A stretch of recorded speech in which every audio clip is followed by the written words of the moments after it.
कुछ चीजें मैं शेयर करना चाहूंगी। हमारे एक बड़े रेगुलर व्यूअर हैं सचिन, उन्होंने मेरे साथ शेयर की थी। मैंने ना बड़ा जेनेरिक होके उनसे पूछा कि इंडिया साउथ अफ्रीका टेस्ट जो लग रहा है, शायद साउथ अफ्रीका ये वाला भी टेस्ट जीत जाए और इंडिया जो है वो 2-0 से सीरीज हार जाए, लेकिन उसकी रीजन क्या है, क्यों रेड बॉल के अंदर जो है वो इंडिया का डाउनफॉल होता नजर आ रहा है। अब इसके ऊपर आप लोगों ने अपनी अपनी राय देनी है, सबने बारी बारी, ठीक है। मैं कुछ स्टैट्स आपको बता रही हूँ। अच्छा जी, टीम में चेंजेस बहुत ज्यादा हैं। गंभीर के टाइम में प्लेइंग 11 कभी स्टेबल नहीं रह पा रही है। रिपोर्ट्स के हिसाब से पिछले 1 साल में टेस्ट टीम में लगभग 24 अलग अलग प्लेयर्स को ट्राई किया गया है। बैटिंग ऑर्डर में भी स्टेबिलिटी नहीं है। अब अगर बात की जाए कि कोहली के अंडर इंडिया ने 31 होम टेस्ट में सिर्फ 2 सीरीज जो है वो हारी थी, 24 जो है वो जीते थे। बिल्कुल। और उसके बाद जो है वो रिटायरमेंट्स की बात की जाए, विराट कोहली, रोहित शर्मा रिटायर हुए। डेब्यूज की बात की जाए, सरफराज खान का भी डेब्यू हुआ, न्यूजीलैंड सीरीज में हुआ था।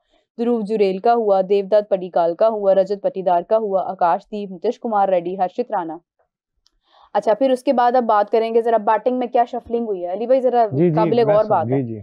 शुभमन गिल, साई सुदर्शन, करुण नायर, केएल राहुल, वॉशिंगटन सुंदर। अब बॉलर्स किस तरह से रोटेट हुए, प्रसिद्ध कृष्णा, मुकेश कुमार, यश दयाल, फिर उसके बाद कुलदीप यादव, अक्षर पटेल। अब मसला यहाँ पे आ रहा है बकौल उनके, जो कि मैं भी एग्री करती हूँ इसके साथ, कि आपकी टीम में जब कंसिस्टेंटली चेंजिंग होती है तो आपका batting order, bowling order collapse करता है। बिल्कुल। और ये प्रॉब्लम जो है ये कंसिस्टेंटली इंडिया की रेड बॉल में स्पेसिफिकली हो रही है। इज दैट द रीजन कि इंडिया जो है वो अभी स्टेबल नहीं हो पा रहा? जी मेरे ख्याल में गंभीर जो है ना वो तजर्बात कर रहे हैं, उन पर 2-3 चीजें तो जो ब्लेम आते हैं। एक तो कि वो तजर्बात कर रहे हैं और दूसरा वो ऑलराउंडर्स को ज़्यादा वैल्यू दे रहे हैं, ठीक है। और जो आप बैटिंग ऑर्डर की बात कर रही हैं ना, मैं देख रहा था कि वॉशिंगटन सुंदर हैं, पिछली 6 या 7 इनिंग्स में आप उनका बैटिंग ऑर्डर देख लें कि क्या है, कोई फिक्स नहीं है। वो 8 पे भी खेले हैं, 7 पे भी, इवन के 4 पे भी खेले हैं।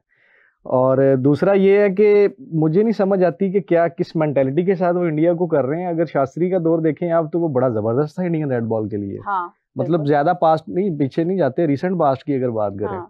आप उनके इसके ड्राविड का बड़ा ज़बरदस्त था।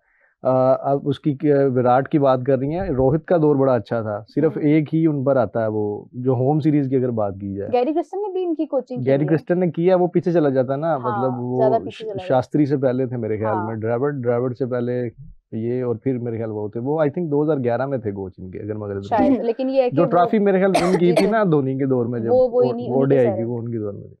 तो ये तजर्बात ही है। और मेरे ख्याल में पता नहीं, शायद वहां पर जो हम अक्सर कहते हैं ना कि पाकिस्तान में मेरिट नहीं है, पाकिस्तान में प्लेयर्स को सही तरह यूटिलाइज नहीं किया जा रहा, तो गंभीर की कोचिंग में देख रहे हैं कि इंडिया के साथ वही हो रहा है। हाँ। और खासकर उसमें रेड बॉल में।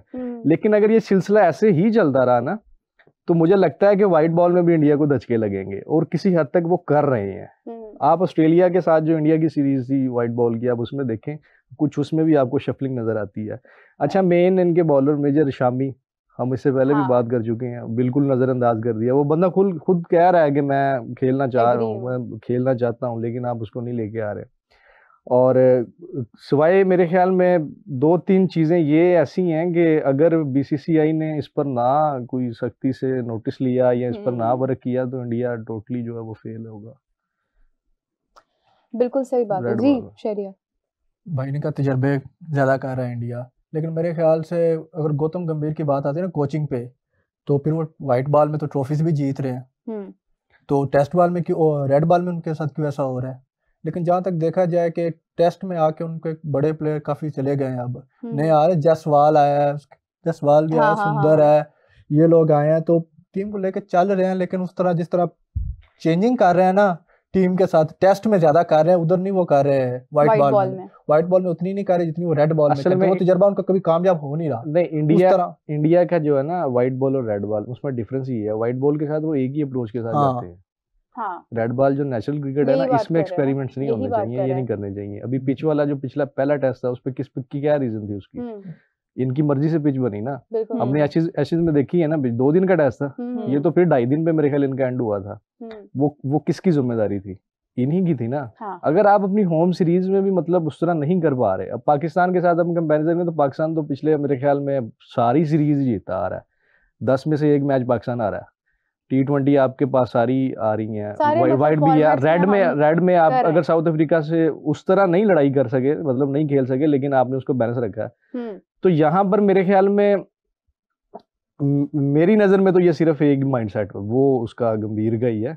मैं ये बात इसलिए कर रहा हूँ, जो आप वाइट बॉल की बात कर रहे हैं, अगर यही माइंडसेट गया आगे फ्यूचर में, तो आपको इंडिया की वाइट बॉल में भी मसाइल नजर आना शुरू हो जाएंगे। अच्छा, इसका मुझे शहरी का पॉइंट बेसिकली अभी तक क्लियर नहीं हुआ, तो मेरे ख्याल से आप कंटिन्यू करें आप जो बात कर रहे हैं। एक वक्त था ना, भारत को ना कहा जाता है कि घर के शेर है, हाँ। घर में जीतते रहते और बाहर जाके हारते हैं, लेकिन अब वो ये वक्त आ गया कि वो घर में भी नहीं जीत रहे, टेस्ट बात की कर रहे थे। लेकिन अगर वो चेंजिंग कर रहे हैं ना, जो आप कह रहे हैं कि दिन ब दिन रोज चेंजिंग है जिसकी वजह से ये हार रहे हैं, तो वाइट बॉल में इस वजह से नहीं हार रहे, वो आपकी बात बिल्कुल ठीक है, क्योंकि चेंजिंग ज्यादा तजर्बे करना भी कभी कभार उतना फायदेमंद नहीं होता। तो इसी तरह अगर आपने कहा वाइट बॉल में नहीं करेंगे, क्योंकि वाइट बॉल में वो लोग जीत रहे हैं, ट्रॉफीज जीत रहे हैं, और कॉम्बिनेशन नहीं तोड़ेंगे, और ऐसा मैच भी नहीं हारते किसी टूर्नामेंट में, पूरा टूर्नामेंट जीतते जाते हैं, ट्रॉफी भी उठा लेते हैं। अभी वाइट बॉल में आप देखें सैमसन नहीं है।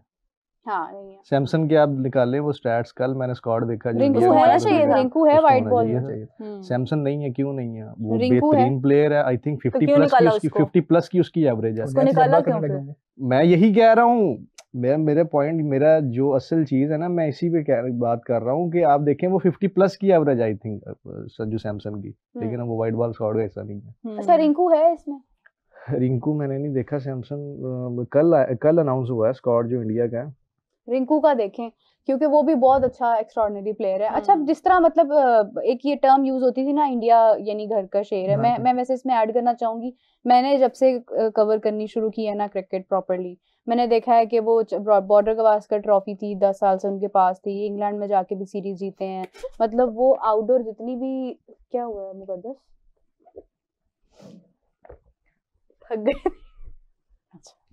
मतलब सवाल पूछें, जितनी भी सीरीज यानी वो थी ना अवे थी, वो भी इंडिया जीत रहा था।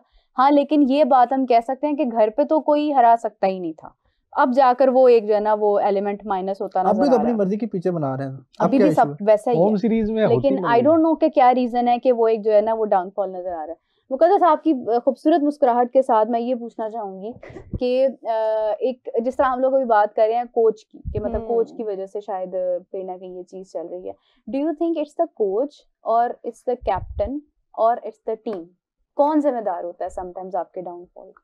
मेरे ख्याल से टीम की परफॉर्मेंस, उसके बाद कैप्टनसी भी कहीं ना कहीं नहीं बल्कि कैप्टनसी बहुत ज्यादा मैटर करती है कि कौन कैप्टन और किस तरह से अपनी टीम को लेकर चल रहा है, क्योंकि एट द एंड लीड तो उसने करना है, डिसीजंस उसके होंगे। प्लेयर्स तो अपना नहीं कह सकते ना कि भाई हमने इस ऑर्डर पे जाना है या हम लोगों ने कौन ओपनिंग करेगा, या जो भी चीजें हैं, जो भी मामला हैं, देखेगा तो कैप्टन ही ना। तो कैप्टन को मेरे ख्याल से स्टैंड लेना चाहिए अपनी टीम के लिए कि अगर हम लोग परफॉर्म करने जा रहे हैं और हम लोग किस तरह से बेस्ट परफॉर्म कर सकते हैं, किस स्क्वाड को लेकर हम लोग जा सकते हैं, वो तो मेरे ख्याल से कोच डिसाइड करता है ना।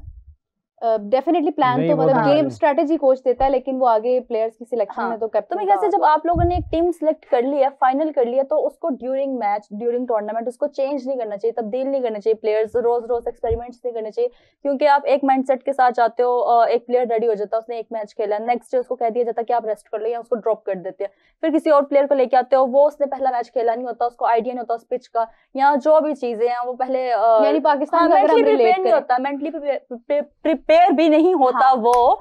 तो मेरे ख्याल से एक ही टीम को लेकर जाना चाहिए, बजाय इसके कि हम लोग रोज टीम की तब्दीलियां करें।